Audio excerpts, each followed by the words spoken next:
Mais de 2000 anos se passaram e a imagem que se firmou de Jesus Cristo é eurocêntrica. Um homem branco, de olhos claros, cabelos compridos. Mas a tecnologia ajudou a reconstruir um rosto do que seria um homem da Galileia no século I, chegando à imagem mais aproximada de como Jesus deve ter sido. Ele não era nada parecido com o que se vê por aí.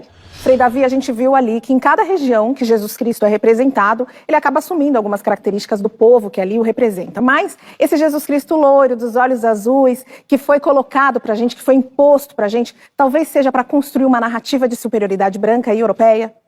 Tanto a Igreja Católica como as denominações cristãs que vêm após ela, até hoje, todas têm um grande débito com o povo negro.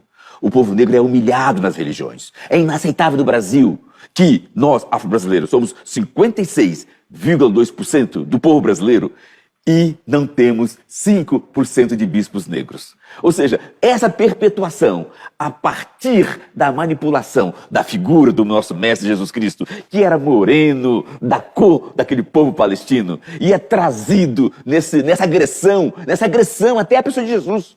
Nessa agressão até a pessoa de Jesus. Branca, loira, isso não pode continuar. E cabe a nós, padres, pastores e demais denominações religiosas em geral, combater-se e deixar a igreja nua para ser verdadeira. Uma igreja que insiste em jogar um Jesus loiro é uma igreja que não está a favor da verdade.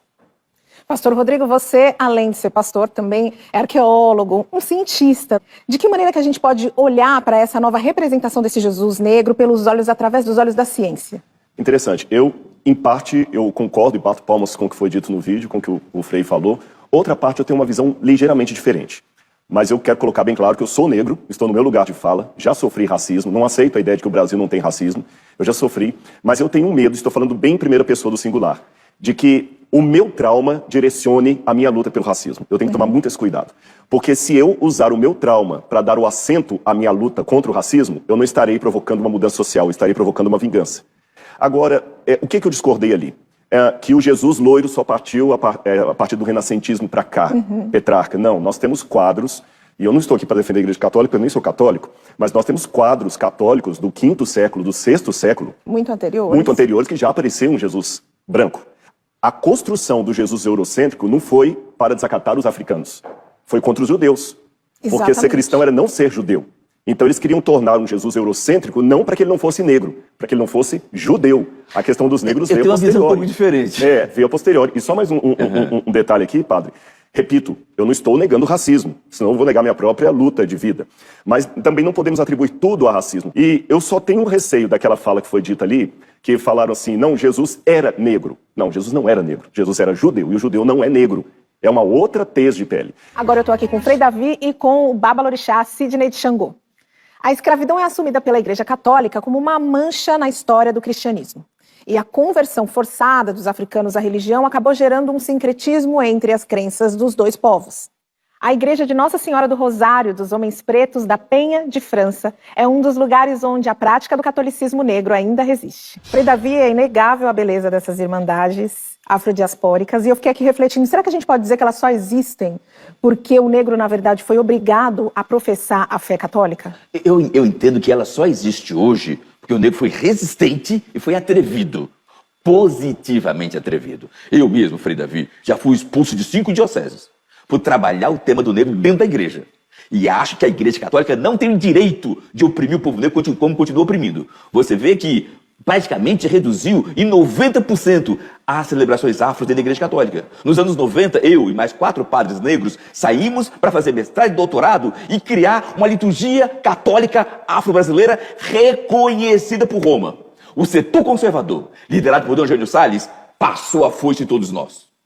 Portanto, há uma perseguição ainda hoje a trazer para a Igreja Católica os valores do povo negro. A Igreja Católica continua sendo eurocêntrica, dominadora, excludente, não sensível à beleza de Deus, que é diversidade, que é amor, que é integração. Eu até ouso dizer o seguinte, se Deus quisesse todo mundo igual, teria feito, tão fácil ele fazer, ele é Deus.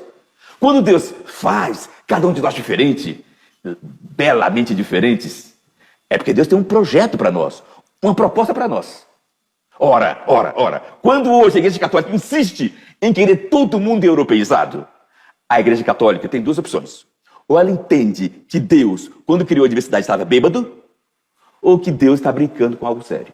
Nós somos autoridades tradicionais civilizatórias e nós precisamos parar de fazer propaganda e compreender a verdade. Porque Deus é a verdade. Seja qual nome ele tiver, ele certamente não está do lado da arrogância e do mercado capitalista que invadiu a fé. Essa é a grande verdade. Então, eu confesso que eu tenho muita saudade de um tempo que você poderia ser macumbeiro e cristão. E você sabe que quando você faz essa fala de ser macumbeiro e cristão, eu fico pensando aqui que Jesus Cristo, ele não existe, a figura de Jesus Cristo não existe no candomblé. Para nós nunca foi um problema. Não é? Quer dizer, nós não temos um propósito hegemônico, não é? Quer dizer, nunca foi um problema para nós. Até hoje, não é? Quer dizer, até hoje, de verdade, Jesus está na Umbanda, está no Candomblé, está na Jurema Sagrada, está no Xambá, está no Xangô de Pernambuco, até hoje está. Você vai lá, eu sou linguista, né? E portanto minha especialidade é o discurso. Você vai lá, você vê os cantos, você vê a oralidade e a figura de Jesus, a figura de Nossa Senhora da Aparecida está presente, não é, nessa religiosidade. A grande questão, e por que eu fui me afastando de Cristo? Porque eu precisava me proteger. Eu precisava me proteger, porque também não faz sentido que eu participe, não é, de uma confissão religiosa que não me aceita, que me sataniza, que me coloca num lugar de inferior. Quer dizer, uma confissão religiosa de tamanha arrogância que se coloca como única verdade no mundo. E eu concordo muito com o Frei Davi, concordo muito com ele. Eu não posso acreditar nesse Deus. Não é? Quer dizer, como é que ele cria tudo? Olhemos para a natureza, olhe para a natureza. A natureza ela é hegemônica, ela é padronizada. E como é que hoje, não é? Quer dizer, um projeto político religioso, notadamente, não é? Quer dizer, ligado às religiões evangélicas, que chegaram ontem.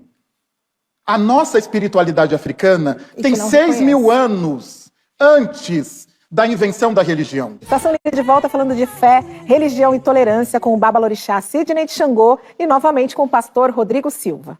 Pai Sidney, quem segue religiões de matrizes africana comumente é chamado como macumbeiro, seja ele um bandista, candomblecista, ou seja ele de Ifá. O que isso acontece? Veja que mais uma vez no cerne da questão está o racismo. Você não tem um termo, não é? Quer dizer, no Brasil, para os judeus, para os budistas, para o Hare Krishna. Quer dizer, então é muita desonestidade intelectual você tirar o racismo das tensões, não é, entre as religiões cristãs e as religiões hegemônicas. As religiões hegemônicas cristãs e todas as outras denominações e as religiões afrodiaspóricas. A gente não pode tirar. É racismo, é tudo racismo. Né? O que acontece hoje com as religiões afrodiaspóricas no Brasil é criminalização. Nós somos criminalizados. Quer dizer, eu posso perder o emprego por ser de terreiro, eu posso perder parte da minha família neopentecostal, não é? Quer dizer, se eu sou de terreiro e parte da minha família é neopentecostal, eu não posso lavar as roupas brancas na casa da minha própria mãe. Que religião é essa? Que religião é essa? Que fé é essa? Eu só quero o direito à existência. Eu sempre digo isso. Eu não quero que todo mundo seja de candomblé. A minha religião não depende da inexistência do outro. Eu não preciso que o outro inexista para continuar com a minha fé. Sua região. Pastor Rodrigo, eu queria voltar naquela nossa reportagem lá de Salvador, do acarajé, da Bahia, do bolinho de Jesus, porque eu queria te ouvir sobre essa discussão ali baiana. Muito bem. Eu começo a minha fala aqui até dizendo uma coisa para o telespectador que está em casa entender. Vocês já perceberam no primeiro bloco que houve uma discordância entre mim e o Frei Davi, e certamente haverá também com o pai Sidney. Mas eu quero elencar aqui um provérbio, já atribuíram a Santo Agostinho, Tertuliano, o autor do provérbio se perdeu na história, mas eu vou citá-lo que ele continua sendo verdadeiro. No essencial, unidade. No não essencial, diversidade. Em tudo, caridade. Então, naquilo que é essencial, eu acho que não pode ter a opinião dele e a opinião minha. Racismo é crime, ponto. Aqui não tem cada um. O que você acha do racismo? Não existe isso. Isso aqui, unidade. Naquilo que não faz parte disso, ele tem a crença dele, eu tenho a minha. Agora, em tudo, caridade. Veja bem, como eu falei, eu sou negro, já sofri racismo, sofro ainda. Então, não estou contando uma história que eu li no livro, mas eu falei, eu tenho medo de usar o meu trauma para dar assento ao meu racismo. Por quê? Por exemplo, eu percebi duas atitudes aqui, não deles, mas eu digo das matérias. Na primeira, quando houve uma apropriação do bolinho de acarajé pelos evangélicos, isso foi abominado, porque isso pertence à cultura afro. Mas quando na outra matéria houve uma apropriação do catolicismo europeu por religiões de matriz africana, foi parabenizado. Então, quer dizer, até que ponto, você está entendendo? Se eu estou procurando aqui uma integração cultural, por que é aplaudível uma missa com um tom afro, mas não é aplaudível um evangélico vendendo acarajé de um jeito evangélico? Quando disseram aqui, os evangélicos não se apropriam de outras religiões, só das africanas. Isso não é verdade. Tem um monte de igreja evangélica aí com pastor usando talit, usando kippah e colocando menorá no altar. Isso não é isso é judeu. Isso é judeu. Tem um monte de igreja evangélica fazendo isso. Tem um monte de igreja evangélica se apropriando de coisas budistas também, quando vai para a janela 1040. Então eu temo tornar a África uma espécie de africanização, que tudo que é bom tem que vir da África. Lembrando que eu sou brasileiro. Eu não tenho só sangue africano na minha veia, porque eu já procurei minha ascendência. Eu tenho cristão novo, para quem não sabe em casa, é judeu que foi convertido à força no catolicismo. Eu tenho índio no meu sangue, eu tenho africano no meu sangue, então eu tenho o português, o índio, o africano e o judeu. Eu tenho os 4. Por que eu só posso privilegiar uma das etnias? Então eu tenho essa preocupação. Isto não significa, da minha parte, negação do racismo. Por favor, eu quero acentuar isso aqui. Mas eu acho que a luta de Jesus é por todos os oprimidos, e não apenas um deles. Eu tenho que lutar por todos os segregados. Seja ele negro, seja ele judeu, seja ele mulher, seja ele uma mãe branca que também está na periferia lutando para criar um filho, tá certo? E eu não posso aqui, pai, responder por todos os evangélicos, eu posso responder por mim. Que bom, e por isso o senhor não pode. Porque na minha fala, é lógico, teologicamente falando, tem diferença, como falou, você não é cristão, eu sou adventista. Mas jamais eu iria apoiar alguém, desacralizar um culto. Aliás, eu quero só falar uma coisa, que não em propaganda da minha religião, mas a minha crença. Eu advogo, entre as minhas formas doutrinárias, a separação absoluta entre igreja e Estado. Porque um bom presidente, um bom governante, não pode governar só para os adventistas. Eu quero que no bairro eu tenha tanto direito a ter uma igreja adventista, como você tem direito a ter um centro espírita. E por isso que aqui o Estação Livre eu comecei dizendo que a gente era um espaço de tolerância, para que vozes como a de vocês tenham espaço e possam falar aqui o que vocês acreditam e têm como verdade. Mas, Sidney, a gente viu ali na reportagem falar de sacrifício animal, sacrifício vegetal. Eu vejo que outras religiões também praticam o sacrifício animal, pessoas que vestem sapatos de couro, bolsa de couro, roupas de couro, mas veem como um problema a galinha da macumba.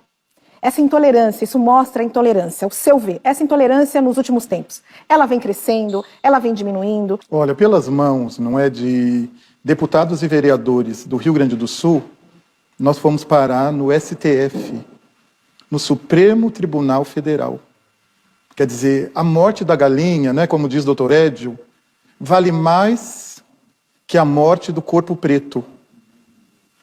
Os evangélicos nos levaram porque eu sou um negro de candomblé. Eles nos levaram ao Supremo Tribunal Federal. Isso é desperdício de erário, não é? Quer dizer, então nós estamos diante, não é, de lavagem cerebral e diante de um projeto político de poder. E eu preciso dizer que a religião foi inventada ontem. Antes da religião, nós já sempre tivemos uma espiriticidade negra. Porque para os negros não há separação entre a dimensão espiritual e a dimensão material. Eu tenho mais uma coisa importante a dizer. A religião é a privatização da espiritualidade. Hoje o capitalismo fez da religião a privatização da espiritualidade na sua origem, berço do mundo, africana. Enquanto o pai estava falando aqui, eu estava lembrando de algumas situações que eu também já fui discriminado por ser evangélico. Então eu vou dar 2 exemplos para vocês aqui. Eu vou dar um exemplo vergonhoso, que corrobora com o que ele está falando. Uma vez eu trabalhei, quando eu fiz a faculdade de teologia, vendendo livros de porta em porta. E eu lembro que eu cheguei na casa de uma mulher, ela falou assim, você é crente? Eu falei, sou, então não vou te receber na minha casa. Eu falei, por quê? Ela falou, porque uma vez eu trouxe um crente para orar na minha casa, quando ele viu uma imagem de Nossa Senhora Aparecida, ele virou e falou o seguinte, tira essa negrinha daqui, senão você vai para o inferno. Ela falou, se eu estou no inferno, então o que você está fazendo aqui? Olha que vergonha. Eu falo isso aqui porque, infelizmente, existem... Eu sei que a minha vida é a única Bíblia que muito não adventista vai estar lendo lá fora. Eu digo Bíblia não no sentido de exclusividade, mas no sentido que a única doutrina adventista que talvez vocês vão conhecer aqui é o meu comportamento. A primeira doutrina da minha igreja chama-se Rodrigo Silva. Eu tenho essa consciência. E eu lamento muito, pai, pelas discriminações que vocês passaram por alguns evangélicos. Eu só faço um pedido muito, muito singelo aqui. Eu sei que também é sem querer, mas a fala, os evangélicos nos levaram, ela também me dói. É pesada. Eu me sinto discriminado. Porque eu nunca levei um espírita à justiça por causa do direito dele, e eu sou um evangélico. Então, quando falam assim, os evangélicos nos levaram, os brancos nos levaram, totalitariza e me inclui. E eu sou preto, sou pastor, sou evangélico e eu nunca levei um espírita à justiça. Existem, eu não tenho vergonha de admitir pela câmera, existem muitos evangélicos que dão vergonha, são como pantufa. Dentro de casa é confortável, na rua dá vergonha de usar. Eu admito isso. E admito que a minha vida é a pior ou a melhor propaganda do Jesus que eu adoro. Também admito isso. Mas, por favor, não usemos linguagens inclusivas. Há muitos evangélicos, o Frei falou aqui, né, o pastor, não lembro o nome dele, que faz um trabalho bom, que reconhece. É lógico, em termos doutrinários, eu não sou católico, eu não sou espírita, então tem uma doutrina que é diversa da deles. Mas em termos de irmandade, eu não fui um hipócrita quando eu o abracei, tirei uma foto e perguntei se eu poderia colocar no Instagram. Sabe? E eu digo o seguinte, o mesmo Deus que eu amo, ama ele. Mesmo que tenhamos compreensões diferentes. E como evangélico, eu também já fui discriminado. Então, assim como um negro às vezes é discriminado pela cor da pele, pelo tipo do cabelo, um evangélico também já foi discriminado. Então, vamos juntar forças e vamos dizer não à discriminação, seja para o espírita, seja para o evangélico, e cada um com a sua ideia, respeitando a ideia do outro. Vamos dizer não à intolerância religiosa. Seja em qual forma que ela vier. Estação Livre de volta e agora com os nossos 3 convidados aqui no estúdio. Frei Davi, Pai Sidney e Pastor Rodrigo. O Estação Livre é um programa que fala muito de futuro. A gente, quando se propôs a vir falar de diversidade aqui dentro da televisão, foi pensando no futuro de quem nos assiste, colocar uma positividade na vida das pessoas que nos acompanham. E eu queria pedir para vocês, para a gente terminar esse programa, com uma mensagem de cada um, que seja uma mensagem positiva, que seja pensando nessa tolerância para o futuro. Por favor, Pastor Rodrigo. Bom, para todo mundo que está em casa, foi um prazer participar com você. E se você segue Jesus de Nazaré, eu acho que para aqueles que são cristãos, a minha dica seria o seguinte, peça a Deus todos os dias, para que as pessoas, quando chegarem perto de você, possam sentir em você como Jesus faria se estivesse no seu lugar. Esse é o desejo para a minha vida e para a sua. Pai Sidney. Eu gosto muito de uma expressão iorubá no cumprimento. E os iorubás têm uma forma de cumprimento, tem várias, mas uma que eu gosto muito, que é moa. Moa. Quando você pergunta a uma pessoa, como você está, como você vai, que é Shealá Fiani, como você vai, a resposta é moa. O mo é o pronome pessoal de primeira pessoa, eu, e o wa, o a, é eu existo. Então, veja que poesia. Eu lhe pergunto, como você está? E você não diz, eu sou cristão, eu estou triste, eu estou feliz, eu estou doente. Você diz, eu existo. A minha mensagem para todos é que possamos existir. Possamos simplesmente existir.